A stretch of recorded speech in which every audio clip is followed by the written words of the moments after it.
Donc bonjour, après avoir vu les dosages par étalonnage, nous allons nous intéresser à une nouvelle technique, les dosages par titrage direct avec un fil conducteur, le titrage colorimétrique. Alors qu'est-ce qu'un dosage par titrage direct? C'est un titrage dans lequel nous allons utiliser une transformation chimique. Donc une réaction entre un réactif dit titrant et un réactif attitré qui est limitant. Mais donc attention, cette transformation doit être rapide, totale et unique.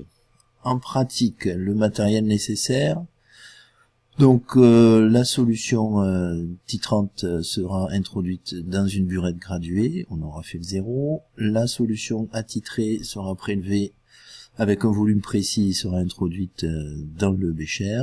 On a besoin aussi d'autres matériels qu'on va voir après, et d'une brosse, mais qui ne sert à rien ici. Donc les solutions sont dans nos deux fioles, on s'aperçoit qu'elles sont incolores toutes les deux. La pipette jaugée a un trait ici qui nous permettra de prélever donc 10 ml de notre solution attitrée, et un indicateur coloré puisque nos deux solutions sont incolores. Cet indicateur coloré ou indicateur de fin de réaction est introduit en petite quantité dans ma solution attitrée qui prend une couleur ici jaune.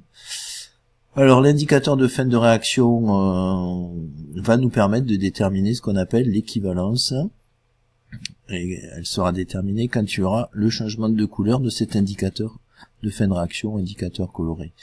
Dans notre cas, c'est un dosage entre un acide et une base. Donc on lance le titrage, donc on laisse couler goutte à goutte notre solution titrante dans notre bécher qui est sous une agitation modérée, et on va attendre qu'il y ait le changement de couleur dans notre solution.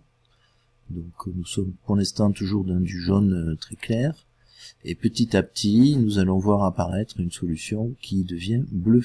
À ce moment-là, et si la couleur ne redevient pas jaune, on peut arrêter notre robinet, fermer notre robinet, et on peut mesurer le volume versé de solution titrante qu'on appelle le volume à l'équivalence. Ici on a à peu près 12,8 ml mesurés donc sur la burette. On s'aperçoit aussi que si on continue à verser notre solution titrante, la réaction est terminée et la couleur ne change pas. On peut aussi utiliser le titrage par suivi pH métrique, où on utilisera cette fois-ci en plus une sonde pH métrique, donc un pH mètre. Et on peut aussi également remplacer la sonde pH métrique par un conductimètre, une sonde conductimétrique.